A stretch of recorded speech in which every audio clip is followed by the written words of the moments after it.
ვირუსული და ჰორმონალური გამოკვლევების ჩატარება ნიქოზისა და მისი მიმდებარე სოფლის მოსახლეობას დღეიდან უკვე სოფლის ამბულატორიაში შეეძლებათ.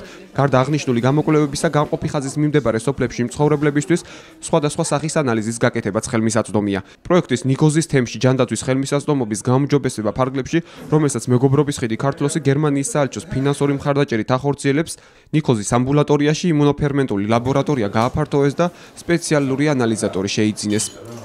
ეს რა თქმა უნდა მნიშვნელოვანია ადგილობრივი მოსახლეობისთვის, იმიტომ რომ მოგეხსენებათ ჩვენთან და ზოგადად საქართველოში არის იოდის დეფიციტი და იოდის დეფიციტით გამოწვეული დაავადებები ძალიან არის გავრცელებული. ამიტომ ჩვენ მნიშვნელოვნად მიგვაჩნია, რომ აღნიშნული აპარატი იყოს ნიქოზის ამბულატორიაში, რათა ადგილობრივ მოსახლეობას, ანუ საზღვრისპირა სოფლის მოსახლეობას ჰქონდეთ ადგილზე აღნიშნული სერვისების მიღების საშუალება.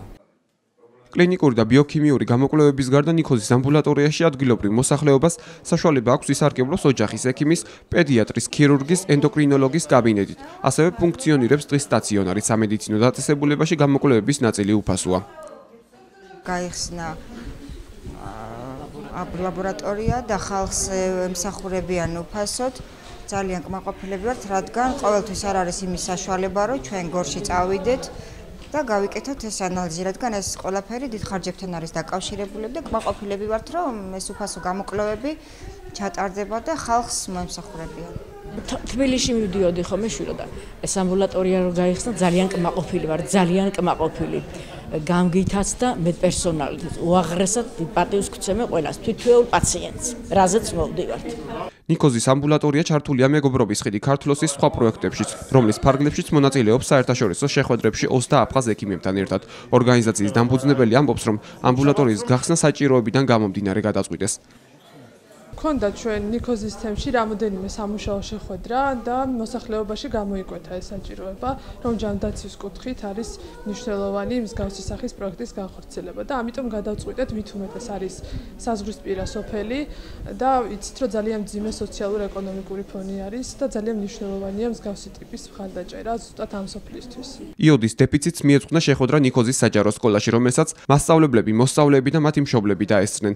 მომხსენებელმა დეტალურად ისაუბრა თუ რა შედეგის მოტანა შეუძლია ადამიანის ჯანმრთელობისთვის იოდის ნაკლებობას. ჩვენ შევარჩიეთ სამიზნე ჯგუფად მაღალი კლასის ბავშვები. ძალიან მნიშვნელოვანია, რომ მათ იცოდნენ რა მოსდევს იოდის დეფიციტს. ზოგადად საქართველოს იოდის დეფიციტის ზონაა და ეს რაიონი განსაკუთრებით ძალიან ბევრი შემთხვევები აქვს და იმისათვის რომ იოდის დეფიციტით გამოწვეული დაავადებების თავიდან ავიცილოთ ეს დაავადებები, ამიტომ ბავშვებთან გსურს გასაუბრება პედაგოგებთან, მათ მშობლებთან, რომ პროფილაქტიკური მიზნით რა შეიძლება მათ ჩაიტარონ. პროექტის ფარგლებში ზემო და ქვემო ნიქოზის, ზემო ხვიტის და ფხვენისის საჯარო სკოლის მოსწავლეებს, ასევე ნიქოზის ამბულატორიაში აღრიცხვაზე მყოფ პაციენტებს ჩაუტარდებათ ფარისებრი ჯირკვლის ჰორმონების უფასო გამოკვლევები. არასამთავრობო ორგანიზაცია მეგობრობის ხიდი ქართლოსი მსგავსი ტიპის აქციებს მომავალშიც გეგმავს.